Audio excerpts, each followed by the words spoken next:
The day I fought beside humans and discovered why. Even gods fear them, Part 1 Commander. Zix Thera had witnessed the fall of 17 civilizations in her 3-century career, with the Galactic Defense Force. She had seen species that could manipulate matter with their minds, beings that lived for millennia, and creatures that existed in multiple dimensions simultaneously. But nothing had prepared her for the sight before her now. The human ship was dying. Its hull was breached in 47 places, atmosphere bleeding out into the void like silver tears. The vessel listed badly to port, its engines sputtering with irregular bursts of blue flame. By all rights, every living being aboard should have been dead minutes ago, yet somehow impossibly the ship continued to fight. Zix Thera's own vessel, the Galactic Dreadnought Eternal Vigilance, hung in space nearby. Her crew of elite Kernathi warriors watched the tactical displays with something approaching disbelief. The human ship, barely 1/10 the size of their dreadnought, was somehow holding its own against 3 Devourer-class vessels. The Devourers were the stuff of nightmares. Each one was a kilometer-long organism of living metal and fury, capable of consuming entire planets. Their psychic screams could drive lesser species to madness. Their weapons could tear holes in reality itself. And yet there the humans were, trading blow for blow with creatures that had ended civilizations. Commander, her tactical officer, Velthar, spoke with barely controlled amazement. The human vessel has taken another direct hit to their main reactor. Their power output should be at 12% by now, but somehow they're still maintaining full weapons fire. Zix Thera's 4 eyes focused on the main display. The human ship, which they had identified as the UES Defiance, was indeed performing far beyond any reasonable expectation. Its weapon systems should have failed long ago, yet plasma cannons continued to rake across Devourer hulls with deadly precision. "How is this possible?" she muttered, her translator struggling to convert her thoughts into standard galactic. The answer came through an open communication channel. The humans, in their typical fashion, had left their comms wide open despite being in the middle of a desperate battle. What she heard made her question everything she thought she knew about warfare. "Martinez, I need more power to the forward guns."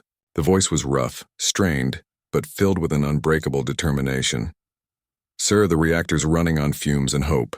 I'm literally holding the containment field together with my bare hands." The response came with the sound of sparks and what could only be described as someone manually manipulating superheated plasma. "Then keep holding it, son. We've got 3 more of these things to kill before breakfast." Zix Thera's translator paused for a full second before converting the last sentence.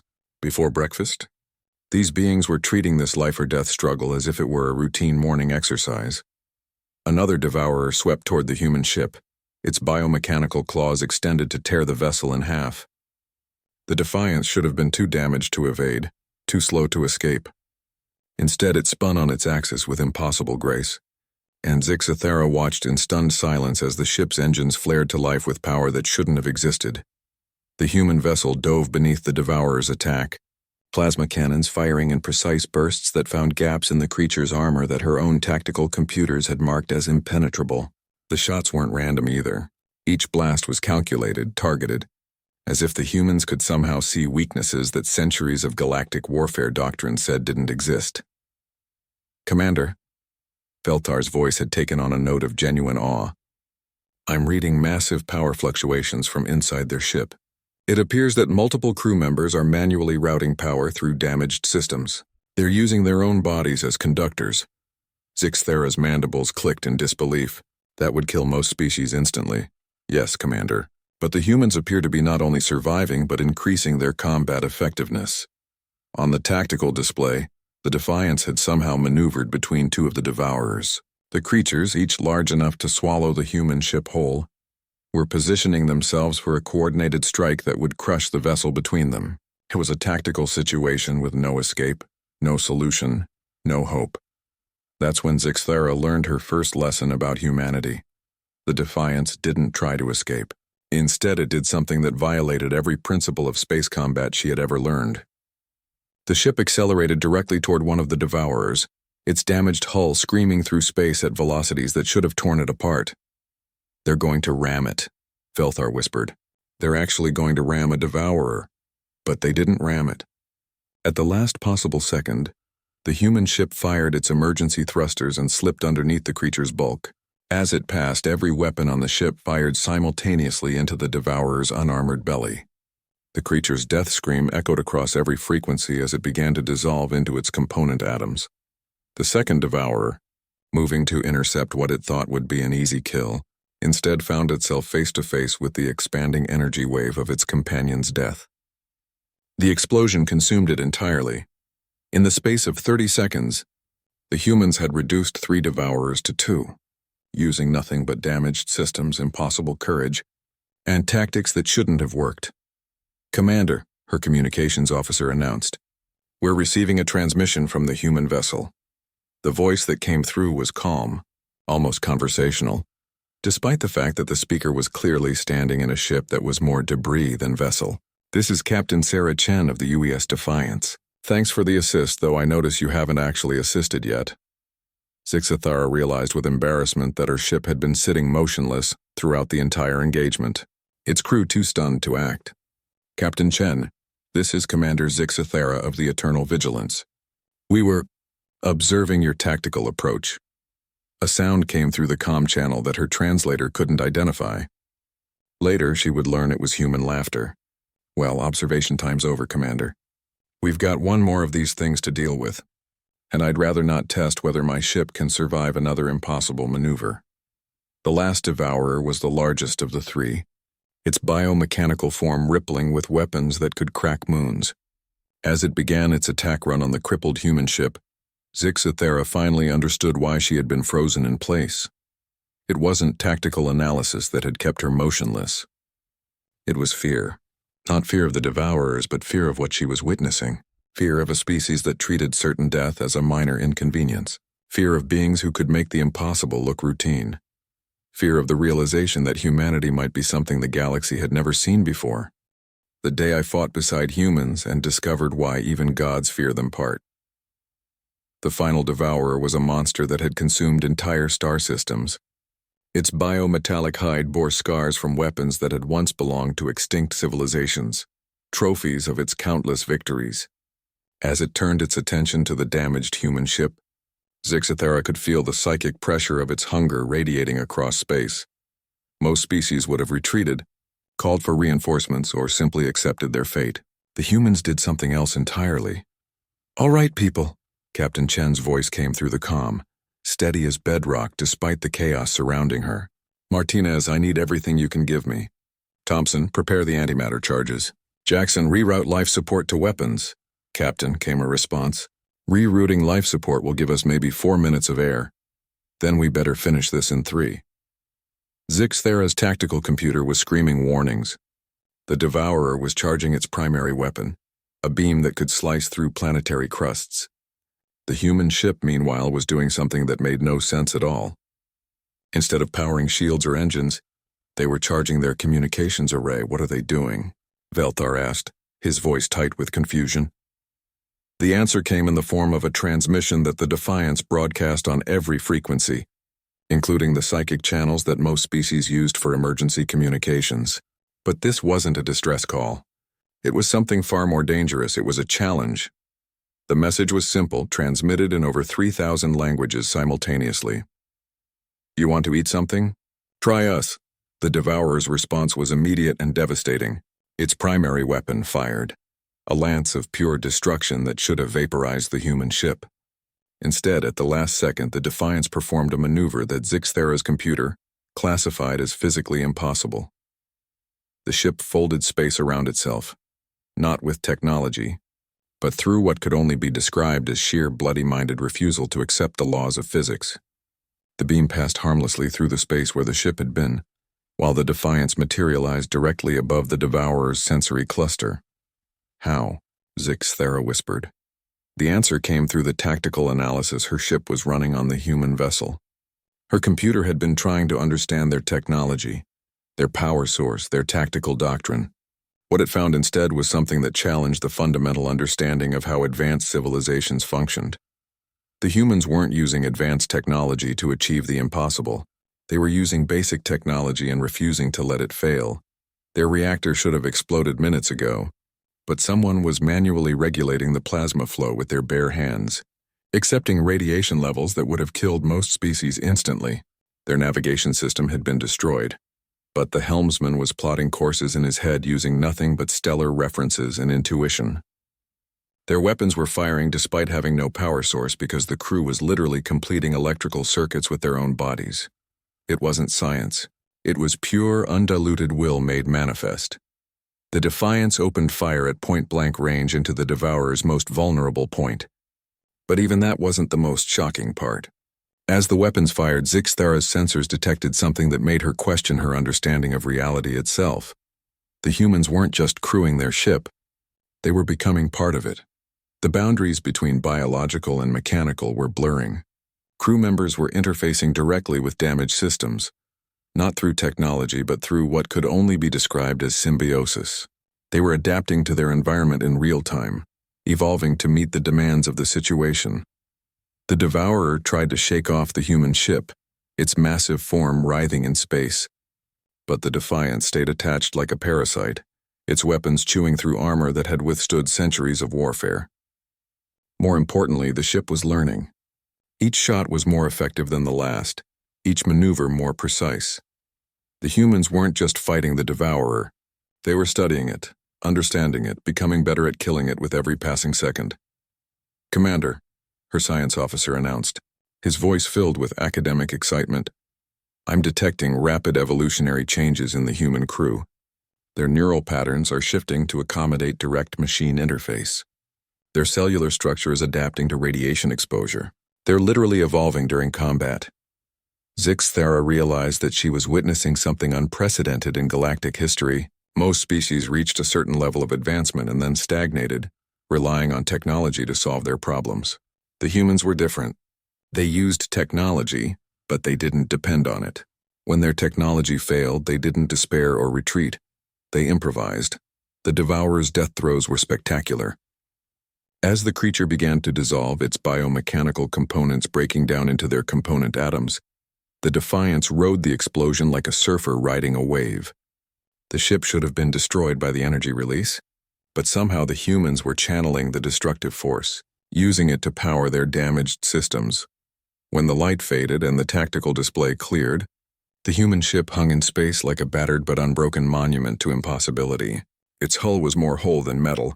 Its systems were running on willpower alone, and by all rights, every person aboard should have been dead.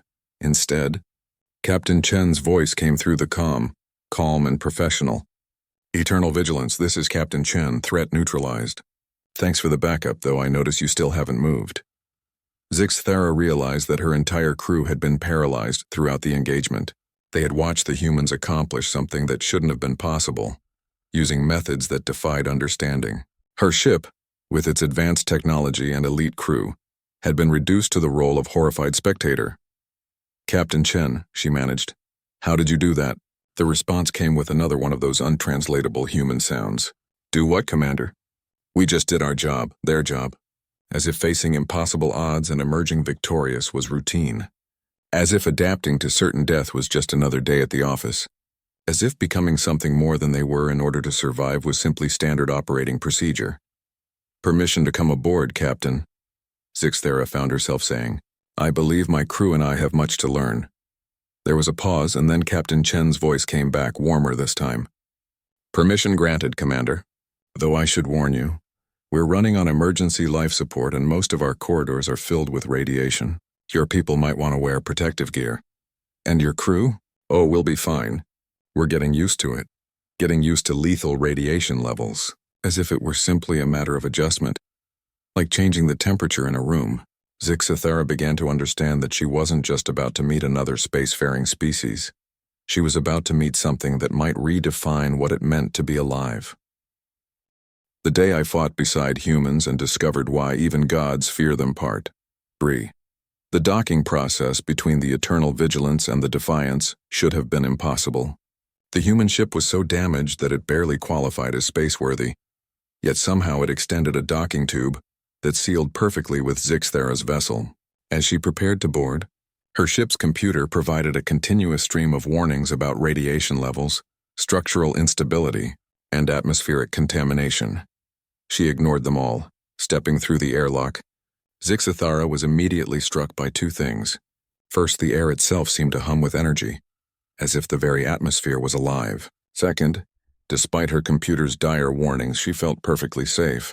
The radiation that should have been cooking her alive was somehow being channeled around her, redirected by modifications, to the ship's structure that her sensors couldn't identify. The corridor she found herself in looked like it had been designed by someone who understood that ships sometimes needed to function while being torn apart. Exposed conduits ran along the walls, but instead of sparking dangerously, they pulsed with steady light. Damaged sections had been repaired not with standard materials, but with what appeared to be organic growths that had somehow bonded with the metal hull. Commander Zixthera, I presume. She turned to see a human approaching, and her breath caught. The man was tall, lean, with graying hair and eyes that seemed to hold depths she couldn't fathom. But what struck her most was the way he moved. There was no wasted motion, no uncertainty. He walked like someone who had made peace with death so long ago that he'd forgotten to be afraid. "Captain Chen?" she asked, though she somehow knew the answer. "That's right. Welcome aboard the Defiance." Chen extended his hand in the human gesture of greeting, and when Zixthera took it, she felt a shock that had nothing to do with electricity. For just a moment, she could sense something vast behind the human's calm exterior, as if he carried the weight of entire civilizations in his quiet confidence. "Your ship," she began, then stopped. "How do you ask someone how they managed to keep a dead vessel fighting? Is held together by spite and good intentions," Chen finished with a smile. "Would you like the tour?" As they walked through the corridors, Zixthera began to understand that the Defiance wasn't just a ship anymore. It was something new, something that existed in the space between organic and mechanical, between possible and impossible. The crew they encountered moved with the same purposeful grace as their captain. But more than that, they seemed to be connected to their vessel in ways that defied explanation.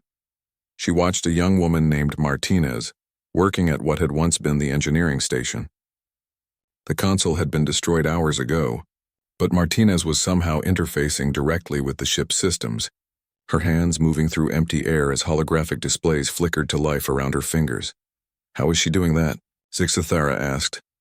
"Martinez always had a gift for making broken things work," Chen replied casually. "The ship just helps her do it better." They passed through what had once been the medical bay, where she found a man treating crew members for injuries that should have been fatal. Burns from plasma exposure, radiation poisoning, wounds that went clean through vital organs. Yet the patients were not only alive but recovering at visible rates. "Dr. Thompson," Chen called. "How are our guests doing?" The doctor looked up, his hands still glowing with some form of energy that was knitting torn tissue back together. "They'll be back on duty in an hour, Captain. Though Jenkins is complaining that his new liver works better than his old one." New liver. Zixthera's medical knowledge was extensive, and she knew that organ regeneration was theoretically possible, but practically limited to the most advanced civilizations. Yet here was a human doctor growing replacement organs with his bare hands. "Captain," she said carefully, "I need to ask, what exactly are you people?" Chen stopped walking and turned to face her. For a moment his expression was serious, thoughtful. "That's a good question, Commander. 6 months ago I would have said we were just another species trying to make our way in the galaxy. But things have changed. Changed how? We've been fighting the Devourers for 3 years now. At first we lost. We lost badly. Entire fleets, whole colonies, billions of people." His voice remained steady, but Zixthera could hear the weight of grief beneath it. But humans have this habit of refusing to stay dead. They entered what had once been the bridge, and Zixthera saw the heart of the transformation. The command center was no longer a collection of separate stations but a single living system. Crew members sat at positions that had grown around them like organic thrones. Their consciousness extended into the ship's systems. Data flowed not through computer networks but through streams of light that seemed to pass directly through the minds of the operators. "We learned something fighting the Devourers," Chen continued. "They're not just predators. They're evolution in its purest form. They consume species, absorb their strengths, become something greater. So we asked ourselves, what happens when they try to consume something that refuses to be consumed?" The answer was all around her. The humans hadn't just survived their encounters with the Devourers. They had learned from them, adapted to them, become something that could not only resist but overcome them. "You're evolving," Zixthera said, the words barely a whisper. "We're becoming what we need to become," Chen corrected. The galaxy is full of species that reached a certain point and stopped growing. They built civilizations, developed technology, and then assumed they were finished. But finishing isn't in human nature. A new voice joined the conversation, and Zixithara turned to see a woman who seemed to exist partially in several dimensions simultaneously. Her form flickered between solid and translucent, and when she spoke, her words carried harmonics that resonated in frequencies Zixithara's mind couldn't quite process. "Commander Zixithara," the woman said. "I'm Lieutenant Commander Sarah Kim, Tactical Officer. I died 3 days ago." The statement was delivered matter-of-factly, as if death were a minor inconvenience. "You died?" Zixithara managed. "Devourer psychic attack. It killed my body, but the ship wouldn't let me go. Now I exist in the tactical matrix. I can see every possible outcome of every battle, calculate probabilities across infinite timelines. Death, it turns out, is just another limitation to overcome." Zixithara felt her world shifting. The humans weren't just evolving physically. They were transcending the basic concepts of existence itself. Death, the one absolute that every species in the galaxy accepted, had become negotiable. "This is why you called us," she realized. "Not for help. You wanted witnesses," Chen nodded. "The galaxy needs to know what's coming. The Devourers aren't the real threat. They're just the first test. There are things out there in the dark between galaxies, things that make the Devourers look like insects. When they arrive, every species is going to have to choose. Choose what? Whether to remain what they are and die as they are, or become something more and live as something new." Chen's expression was gentle but implacable. "Humanity made its choice the day the first Devourer fleet arrived at Earth. We chose to become whatever we needed to become to protect what we love." As if to emphasize his point, the ship around them pulsed with life. The Defiance wasn't just a vessel anymore. It was a living extension of its crew's will, a manifestation of their refusal to accept defeat. And Zixithara was beginning to understand that this was just the beginning. The humans had shown her something that would change the galaxy forever. The question was whether the galaxy was ready for that change. "The day I fought beside humans and discovered why even gods fear them part." For the tactical briefing took place in what had once been the Defiance's main conference room. Now it was something that challenged Zixithara's understanding of space itself. The walls displayed not just star charts but living maps that showed the flow of time and probability. She could see the paths of entire civilizations stretching into possible futures, branching and converging like rivers of light. "This is what we're facing," Captain Chen said, gesturing to a section of the display that showed the galactic rim. The Devourers were scouts, advanced reconnaissance for something much larger. The image shifted, and Zixithara felt her blood freeze. Beyond the edge of known space, vast shapes moved between the stars. They were too large to be ships, too organized to be natural phenomena. Each one was the size of a solar system, and there were thousands of them. "We call them the Harvesters," Lieutenant Commander Kim said, her translucent form rippling as she interfaced with the tactical display. "They consume entire galaxies, not just the life within them, but the fundamental forces that hold reality together. When they're finished with a galaxy, nothing remains but empty space." Zixithara's translator struggled with the concepts being presented. "How long do we have?" "At their current rate of approach, approximately 18 standard months," Chen replied. "But that's not the real problem. The real problem is that conventional warfare is useless against them." The display showed simulations of various galactic defense strategies. Massive fleets, planet-killing weapons, even the combined military might of every known civilization. In every scenario, the results were the same: complete annihilation. "Then how do you fight them?" Zixithara asked. "You don't fight them," Chen said. "You become something they can't harvest." The conference room's atmosphere shifted, and suddenly Zixithara could sense the presence of the entire crew. Not just the ones physically present, but all of them, including those who had died and been reborn as something new. Their consciousness filled the space like a warm tide, and she realized she was experiencing true unity for the first time in her life. "Show her," Chen said quietly. The room dissolved around them, and Zixithara found herself standing on the surface of a world she didn't recognize. But this wasn't virtual reality or holographic projection. This was memory made manifest, the shared experience of the human crew. She was seeing Earth, not as it was now, but as it had been during the first Devourer attack 3 years ago. A beautiful blue world with gleaming cities and billions of inhabitants. The humans had been young then, barely capable of interstellar travel, certainly no match for creatures that had consumed civilizations for millennia. The attack came at dawn, and Zixathera watched through 1,000 different perspectives as the Devourers descended from space like mechanical angels of death. Cities burned, continents cracked, oceans boiled. Within hours, human civilization was reduced to scattered survivors hiding in ruins. But the humans didn't surrender. She watched as a small group of scientists in an underground bunker made a decision that would change everything. Faced with the extinction of their species, they chose to break the laws that governed biological existence. Using technology they barely understood and principles that shouldn't have worked, they began to rewrite the fundamental code of human DNA. It should have killed us. Chen's voice came from everywhere and nowhere. Every law of biology said it was impossible. But laws we discovered are just suggestions if you're stubborn enough.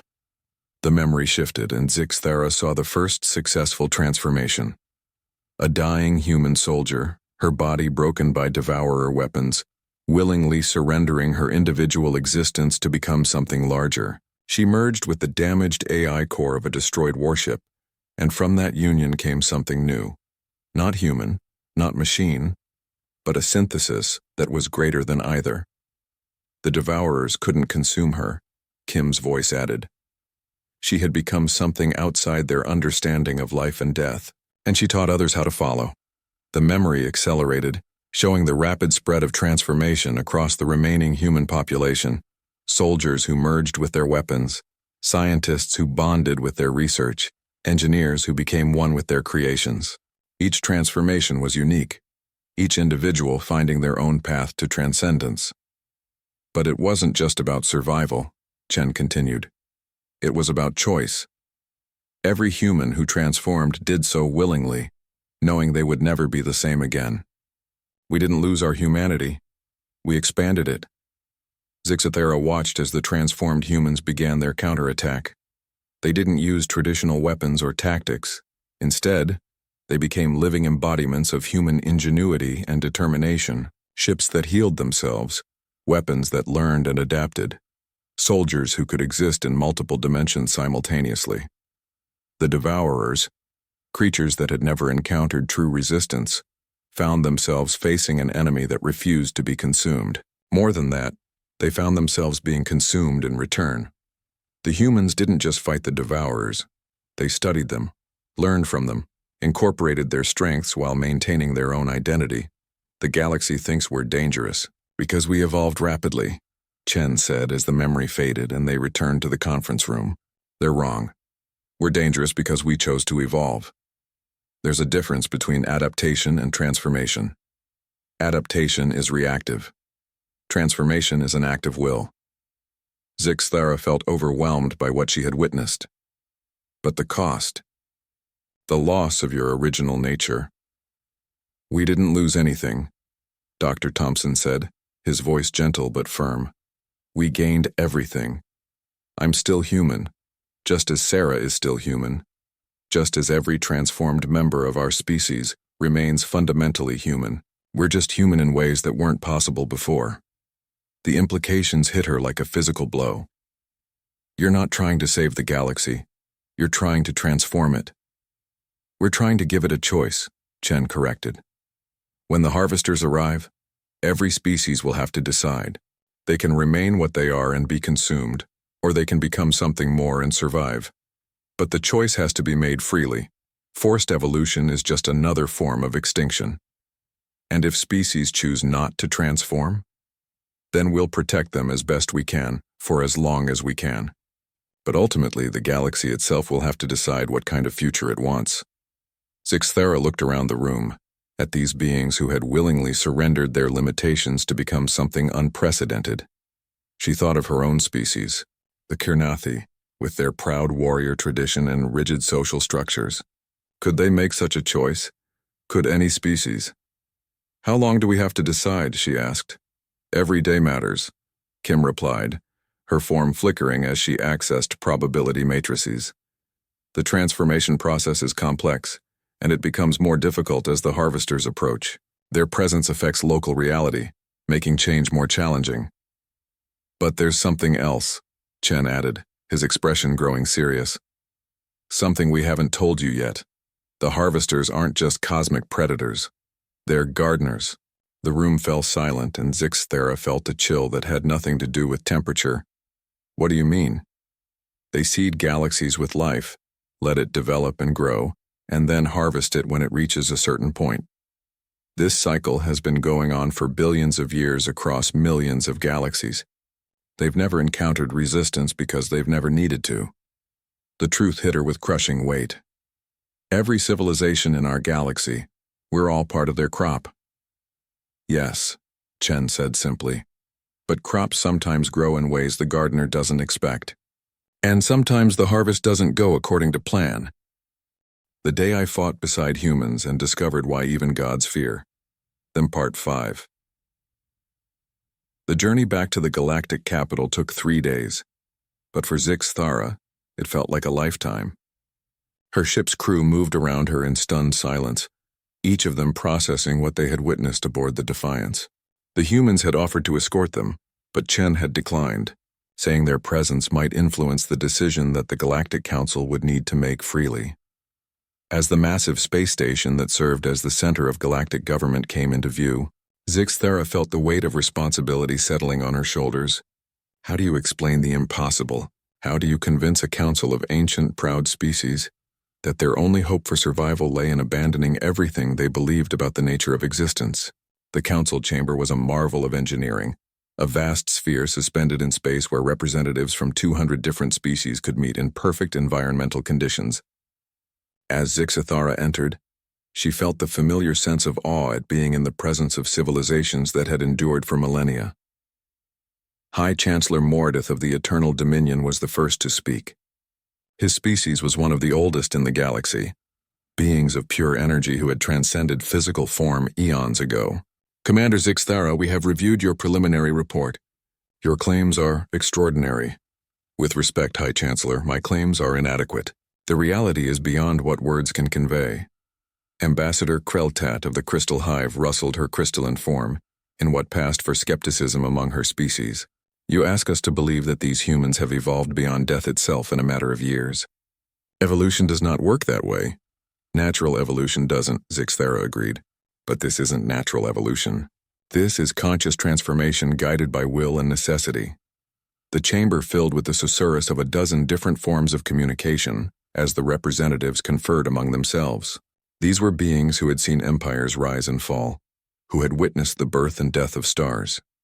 The concept of rapid, directed evolution was antithetical to everything they understood about how life developed.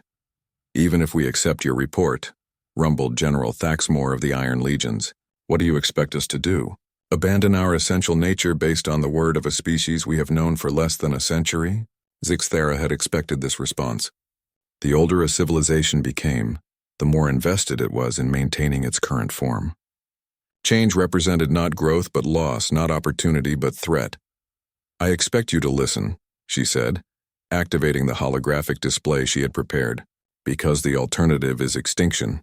The display showed the data the humans had shared with her. The massive forms moving beyond the galactic rim, the simulations of conventional warfare failing against incomprehensible enemies, the timeline that gave them less than 18 months before the harvest began. The chamber erupted in chaos. Representatives who had maintained dignified silence for centuries began shouting in languages that predated recorded history. The Eternal Dominion's energy forms flickered with agitation, while the Crystal Hive's harmonics reached painful frequencies. Order!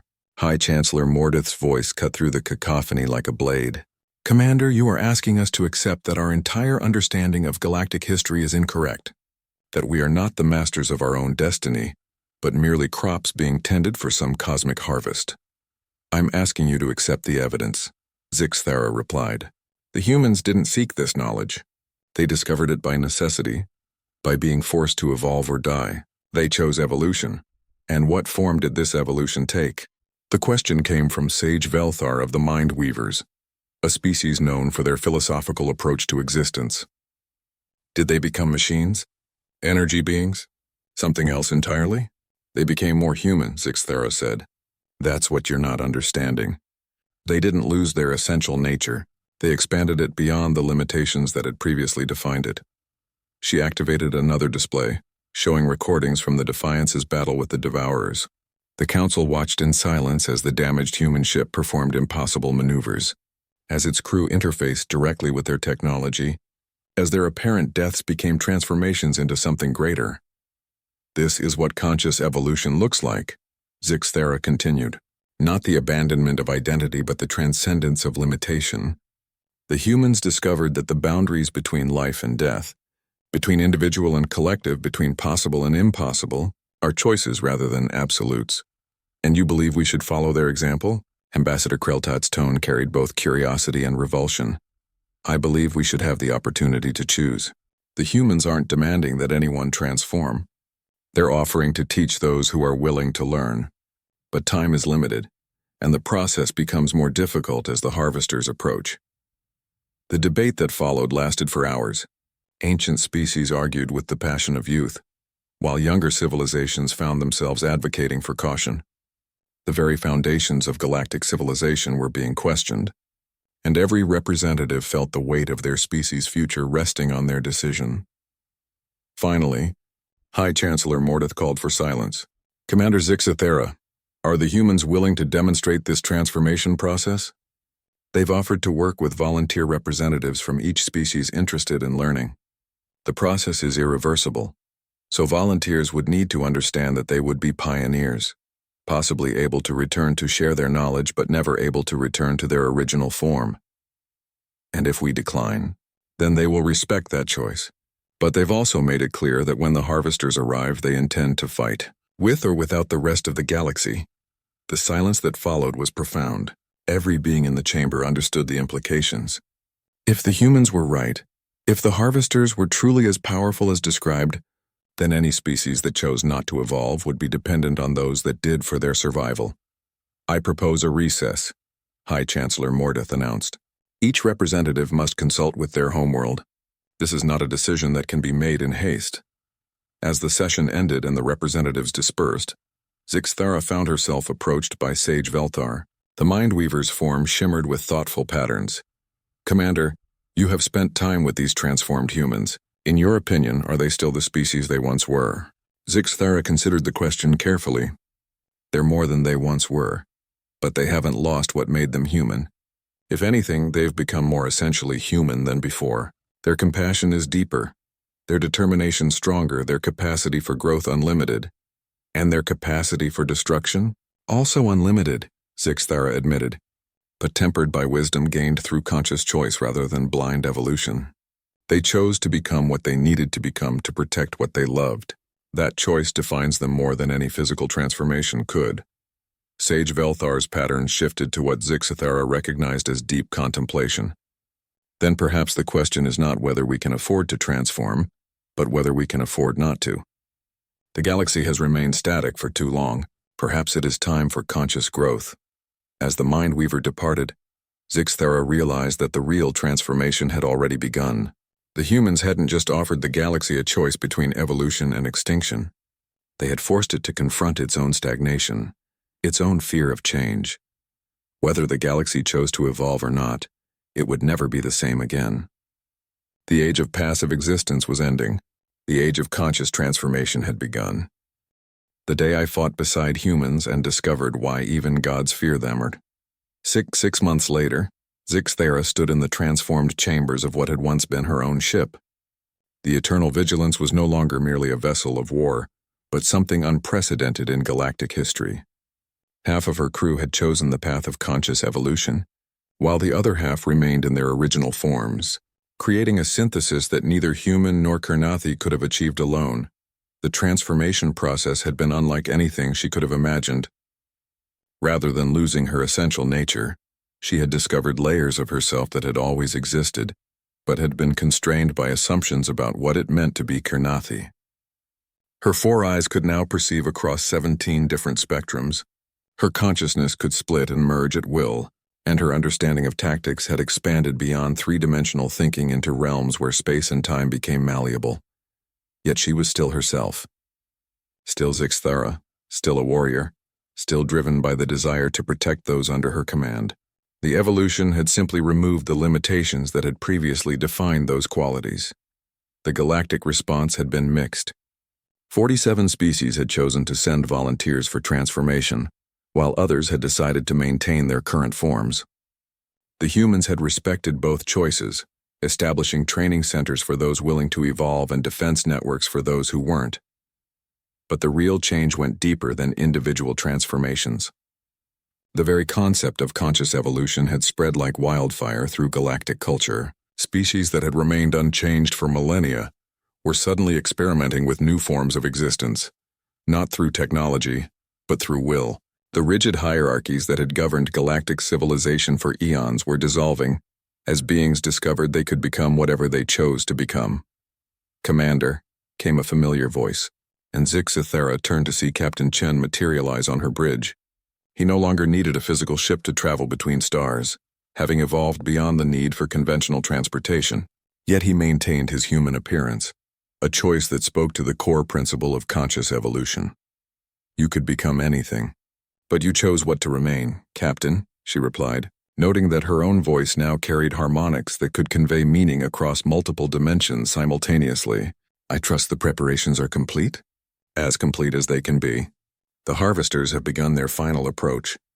We have perhaps 3 days before they reach the outer rim."